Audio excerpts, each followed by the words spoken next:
गोप्यादित्य की स्थापना और महिमा तथा नील से हानि। भूतेश से वायुकोण में 30 धनुष की दूरी पर गोप्यादित्य का स्थान है।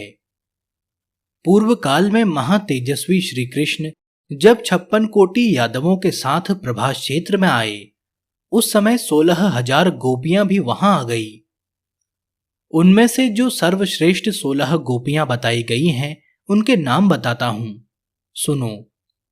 लंबिनी, चंद्रिका, कांता, अक्रूरा, शांता, महोदया, भीषणी, नंदिनी, अशोका, सुपर्णा, विमला, अक्षया, शुभदा, शोभना और पुण्या।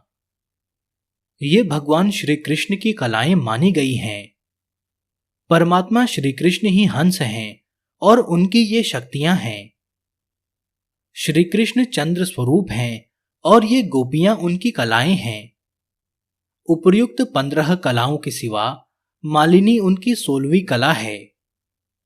जो पुरुष इस प्रकार जानता है, उसे वैष्णव जानना चाहिए।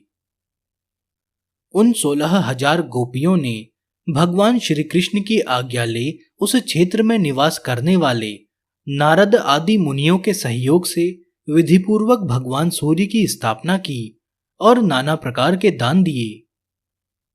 महर्षियों ने वहां भगवान सूर्य का नाम गोप्यादित्य रखा।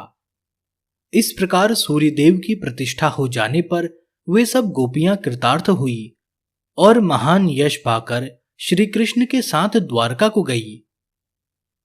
प्रभास क्षेत्र में गोपियों द्वारा स्थापित जो गोप्यादित्य हैं, उनका दर्शन मात्र करके मनुष्य दुख शोक से मुक्त हो जाता है। जो मानव माघ मास की सप्तमी को उपवास करके गोप्यादित्य की पूजा करता है, वह अपने पितरों को 7 बार तृप्त कर लेता है। वह अपने समस्त रोगों का नाश करता है और दुष्चेष्टा परायण दुर्जय शत्रुओं को भी जीत लेता है। सप्तमी को तैल का स्पर्श न करें, नीले रंग का वस्त्र न पहने, आंवला लगाकर स्नान न करें और कहीं किसी के साथ विवाद भी न करें।